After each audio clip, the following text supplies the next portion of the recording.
Still on the search of that one true love? On the limbo in this crazy world of dating, marriage, relationships? Well, listen to the Golden State Media Concepts Relationship Podcast, your one-stop podcast for everything about relationships.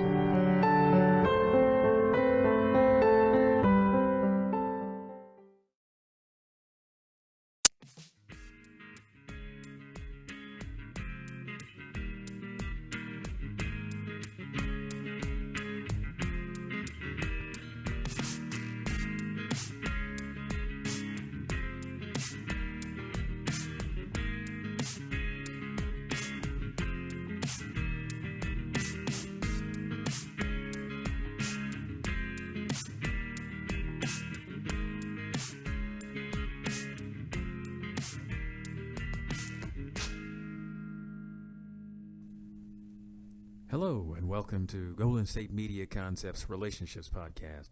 I'm your host, John Johnson, and on this particular episode, I'm going to talk about finding a good one. And by that, I mean finding a good partner, finding a good mate. Something I think we're all destined to do is to find someone to be intimate with, be close with, share our hopes, our dreams, our future, our time with. And in that matter, it's about finding a quality person, and how do you go about doing that? You know, we have obviously heard of and maybe have already been in some relationship disasters, so we tend to go into these situations oftentimes feeling afraid that we're not going to make good choices. And when you've had a history of, say, feeling like you don't make any good choices, you tend to believe that there aren't any good ones out there. And that obviously can lead you to feel pretty negative about being in a relationship. You know, obviously it has to do with selection. I mean, that's an important thing. And, you know, I'm going to talk about personality types, traits, things to look for. And the kinds of questions to ask, this is something I've talked about in all my podcasts, is about communication, asking good questions, remembering your own history. And that should hopefully give you an idea of the kinds of questions that you want to be asking. Because if you have picked bad boys, so to speak, and they tend to be the guys that, and I'm speaking to ladies, they tend to be the guys that tend to want to borrow your car or borrow money and continue to mooch off of you and not necessarily be a contributor. Well, then there's a certain kind of question that you need to be asking yourself, and then vis-a-vis asking a significant other. One is, why do you continue to pick people who use you and you allow it to happen? And if it continues repeatedly, you have to begin to look at some of your self-esteem issues. It's easy enough to just blame it all on bad luck or say that there aren't any good men out there, but that's not actually true, because I know a lot of good guys who are looking for people to be connected with. And I think what it really boils down to is being able to say no and realizing that in your own case that you've made bad choices. And when those things happen, accepting responsibility for that and knowing that you can change that. So here's an example of something to look for. And I'm talking to the women who are the listeners in specific. In this day and age, we have a lot of co-parenting going on. So you have people that have had children and they're co-parenting with their ex. And it's a very important question to ask, what the relationship with that ex is like, and what the health of the children. And that would give you an indication of what kind of person you're dealing with, because not all relationships work out. And when there are children involved, it becomes very important to think about the welfare of the kids. You know, it can also be very burdensome to deal with some of those changes when you're in transition in relationships. But the adults have to find a way to figure those kinds of things out.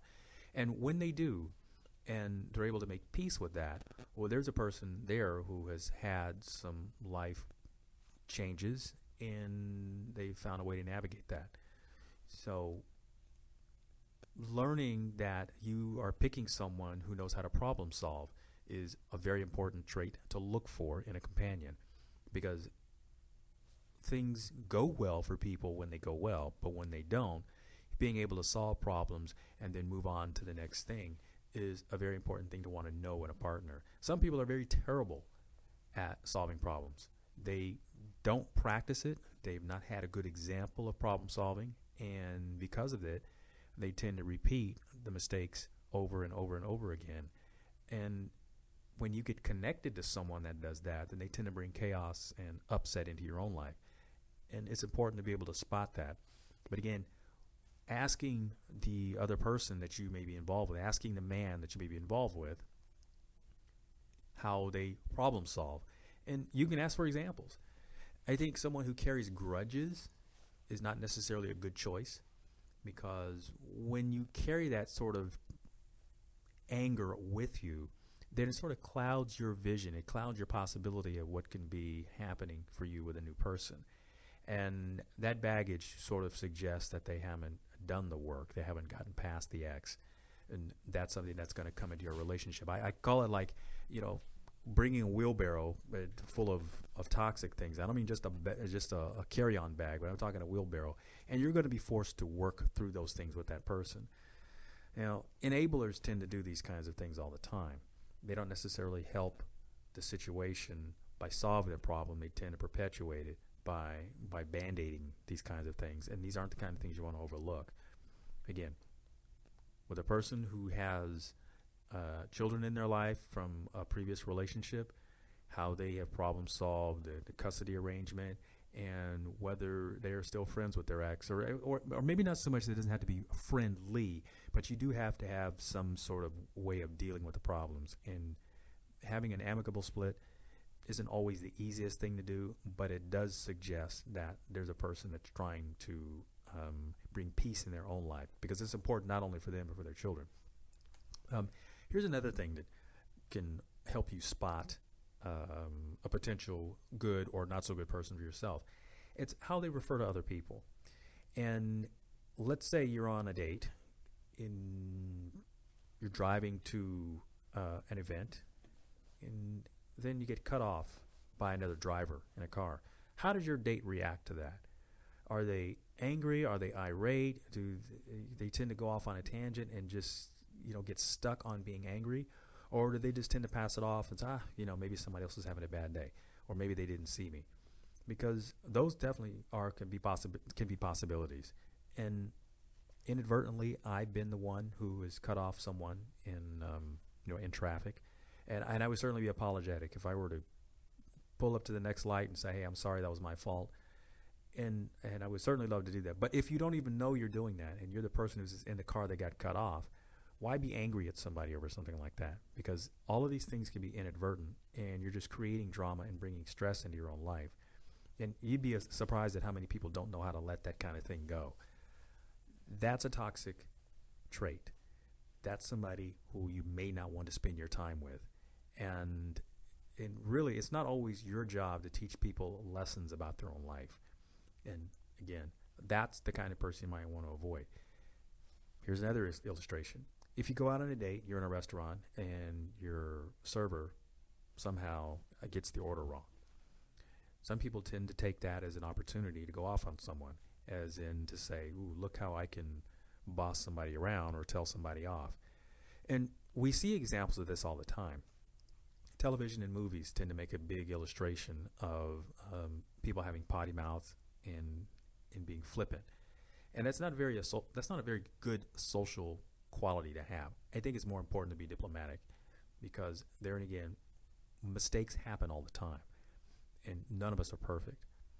If there are issues like that happen, they can be rectified, they can be fixed, or you can decide never to go back to that place again. But I think being civil, doing it in a peaceful way, is obviously a better choice than making a spectacle, because those things can become very, very, very embarrassing. And if you're a part of something like that, imagine you may not know who's in the room. In saving face or helping someone else save face can go a long way to endearing you, to helping them learn a lesson about life, about mistakes, about grace. Because I've found that diplomacy also involves giving another person a tactful way to back out of a situation. And you can get a lot more out of a situation in a positive way with that type of response.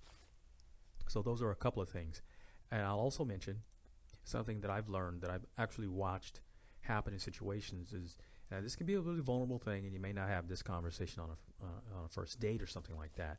But people who have really taken it upon themselves to solve their problems, be they counseling, done some very focused reading on how to problem solve, people who might have channeled their energy other ways in getting exercise or meditating. These are the kinds of things you want to find out about somebody, and asking those questions, participating in those kinds of things yourself. And you might find that it's very encouraging when you find a person who is willing to do that kind of self-care, because it makes them a good model for you, and also a good companion, because if you're trying to do the same thing, then you can support and encourage each other. Now, these things don't always lead to romance, but these are the kinds of questions, these are the kinds of things that help you find the other good one. And I would say to men who are listening and looking for, let's say, a good companion, a woman, again, someone who has tried to make peace with the ex. Now, these things aren't always easy. I admit that. But we're talking about somebody who's rising above the circumstances and not necessarily willing to give excuses. So somebody who's processed their prior relationships and who can admit that some of their own flaws. Again, that's a real vulnerable thing to be able to do. Men oftentimes get blamed for having affairs and cheating on their women, and that also is something that you might want to look at. But I think it doesn't necessarily. Some people say it's predicts future behavior. I don't agree with that. I think what happens is oftentimes the men in a lot of these situations don't really know themselves very well, and they consider themselves a victim. And their way of doing something like that, their way of cheating, or their reason for cheating, has more to do with being passive aggressive and being afraid of saying what they want and being authentic about it. So they escape out. They give excuses. And that in itself is not a good trait, but it's in learning that. So if a man happens to say, hey, I did something wrong and I shouldn't have done that, I don't think that's a bad strike against him. I think it's really open and honest for him to share that and to come correct. Now, would you be on the lookout for something like that? Sure. If they've certainly shared something of themselves, and no matter what it is, it doesn't have to be infidelity, but if a person has admitted that they've had a drug problem in the past, or they're having a hard time kicking, beating the smoking thing. Some of these things are definitely deal breakers for people. I'm a non-smoker. I wouldn't date somebody that smokes.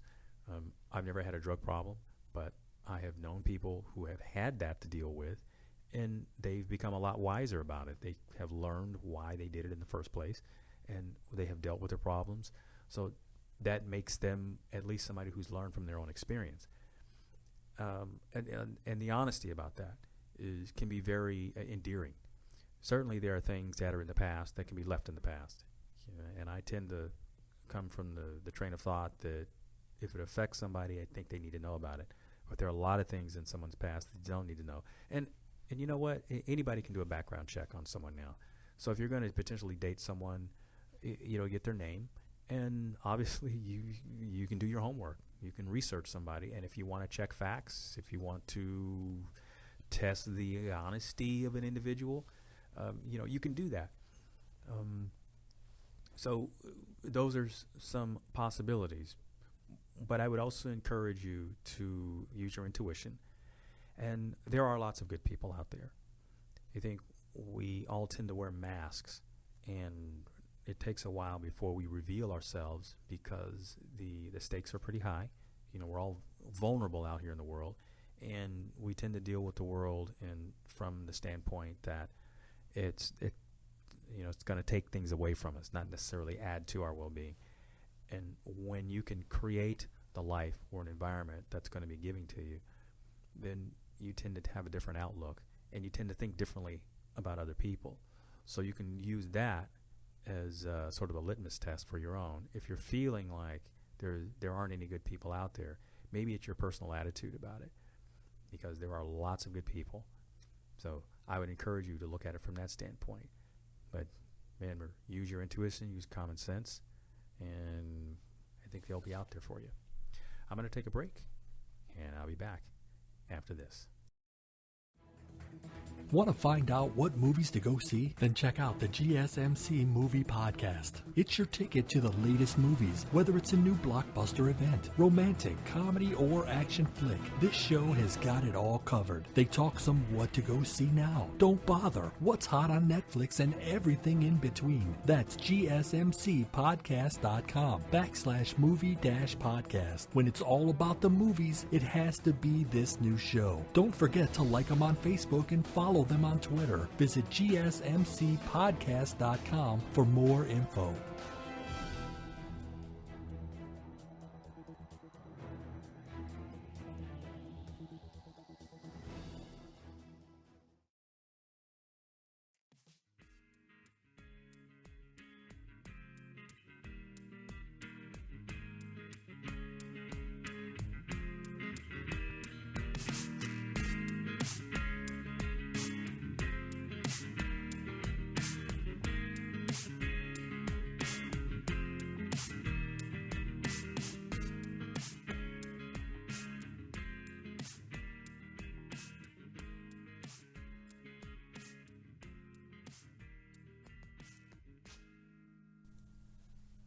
Hello there, and welcome back to Golden State Media Concepts Relationships Podcast. And in the last segment, I was talking about finding a good one. And, you know, there are some things that are fairly cliche. We've talked about meeting people in general. It's, say, if you're a hiker and there's a hiking group, you can meet other people in a hiking group. Or if you're a cyclist, you know, vis-a-vis, so on and so forth. Bowling, whatever your activity is.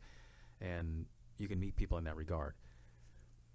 And what I was talking about specifically was meeting a good one, and it's the knowledge about where to meet people. I think you know, extends to some of the examples that I shared and then beyond, but about who to meet.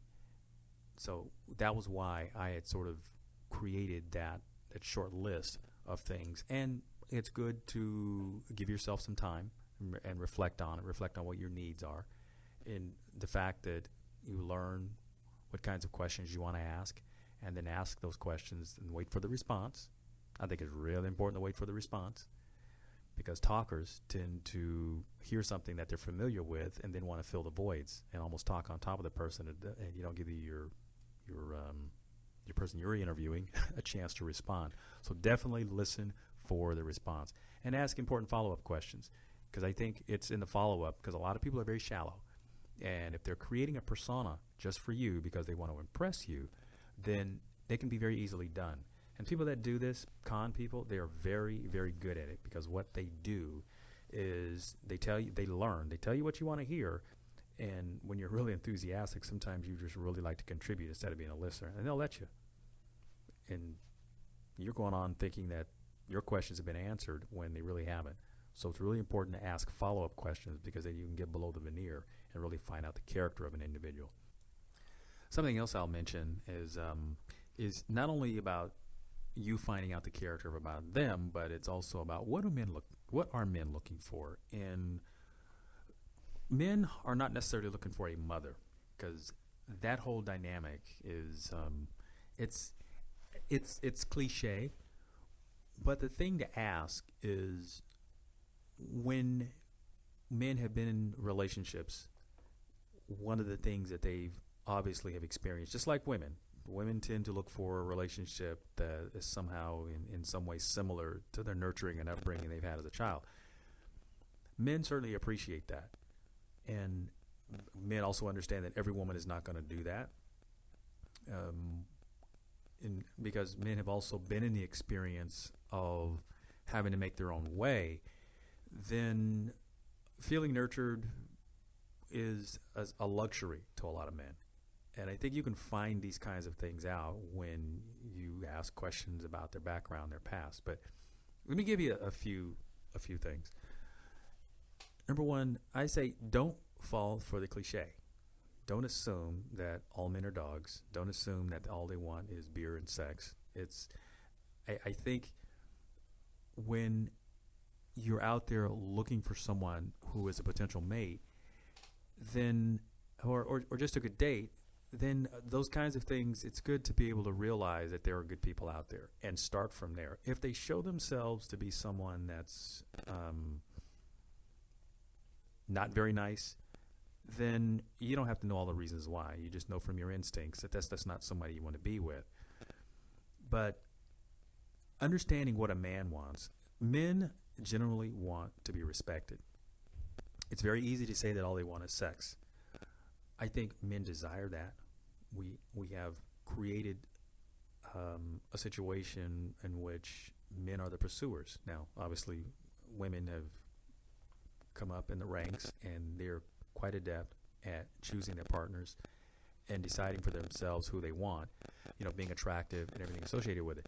But the idea of men having only a one-track mind, I think that does happen from time to time because studies tell us these kinds of things, but oftentimes these studies are not looked into very deeply. I think men have desires. It works that men like sex because I think that's easy. That's the low-hanging fruit. But I think it's the relationship aspect of feeling nurtured. I think that's where that comes from. So it's not from a guilt place that I want you to see that you have to, give in to that idea because it seems like they make sex out to be such a negative thing. It isn't. It's very loving. It's very passionate. It's how things get done. Okay, it's how we procreate. So it's natural. But men want respect from a woman. That means the world to them. And when they get that, men become very easy to understand. They become very predictable. And by that, I don't mean predictable in a manipulative sort of way. I mean predictable in a compassionate sort of way. That men very much can be pleasers because when they get the respect, it changes how they feel about themselves. It sort of like builds on their self-esteem, and they feel they have the capacity to do things, and they'll take on challenges that way because they will do it out of love and out of feeling honored and respected. Realize that when we meet somebody who's wearing a uniform, we automatically give them a certain amount of respect because whatever it takes to be part of that organization that wears a uniform, be it a fireman, be it a policeman, be it a soldier, it's sort of we're programmed that way. So that's what respect does for an individual. It gives them something to live up to live into, a certain way of behaving. And I think that's why it's important on its basic levels. So again, men love to be respected. Another thing is, and I've spoken of nurturing. Now, that happens lots of different ways. Nurturing in this aspect is, and I'm talking about it more from a conversational standpoint. It's not always about doing something, doing an action, such as, it's not always back rubs and massaging and doing someone's dirty work, like laundry and housekeeping. Those things are nice. But I'm talking more about the idea of understanding what's in a person's head, allowing a man to share his feelings without feeling judged. Because that's something men find that they can do with other men, but they don't necessarily find that they can do that with women. So if you want to endear yourself to your man, that is one of the ways in which you can do it. Give him a soft space to land, because men do not feel comfortable doing that. Now, you have guys who have been raised around women, and they probably have an easier time, guys with sisters and that sort of thing. They probably have an easier time of doing it, relating to women. But if your guy has not had that, and, men quite often carry a tough exterior because that's what it takes for men to operate in the world, then giving him a soft place to fall or to land tends to do a lot, because then he can let down his defenses. And men don't mind being vulnerable if they know it's okay. And you as a woman are going to be the one that's going to signal that. He's not necessarily going to ask. You kind of have to draw it out of him. And when you do, I think you'll be pleased at what you get. Again, men aren't necessarily conditioned to believe that they can have that kind of thing, because men are sort of taught that they have to be tough. And that's exhausting. I can tell you as a man, that's definitely exhausting. And when someone can be empathic, or show some empathy or sympathetic to situations that exist, it doesn't bring out the wimp in a man. What it does is it brings out the idea that he can let his defenses down for a while, and it helps him understand who he can trust. And, he'll put himself back together, and he'll go back out and face the world every day. But it's nice to know that you have an ally. And I think that works both ways, because once he learns that he can trust you, then he's going to want to be there for you. He's going to want to be the protector. He's going to want to feel, he will feel a sense of responsibility, almost a sense of obligation to be protective, because he knows that that's where he's vested his interest. And by being the emotion in a relationship like that, it's very comforting. Much the same way women kind of give the idea of strength, of the brute force. That's something that's sort of given, that sort of passion oftentimes is given to a man to be the leader in that area. As relationships evolve, we tend to find our roles in the relationship, and it's something that's constantly negotiated. And you will see that over time that these things they tend to work themselves out. Keep it in the dialogue, and learn to do things together.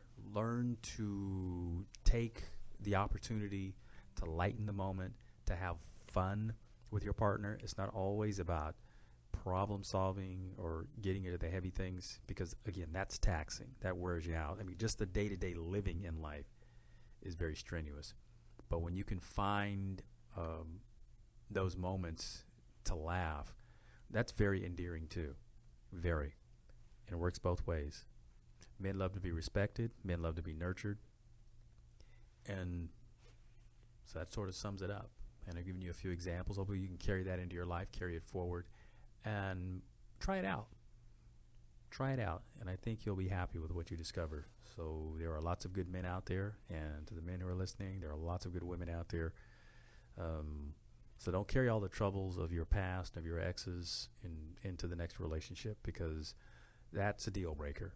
I think if you haven't worked out your problems, then you really shouldn't be carrying yourself into a new relationship. Work out those major issues so that your baggage is very small, and you'll be appreciated, you'll be respected for who you are. Again, I'm John Johnson. This is the Golden State Media Concepts Relationships Podcast, and join me next time.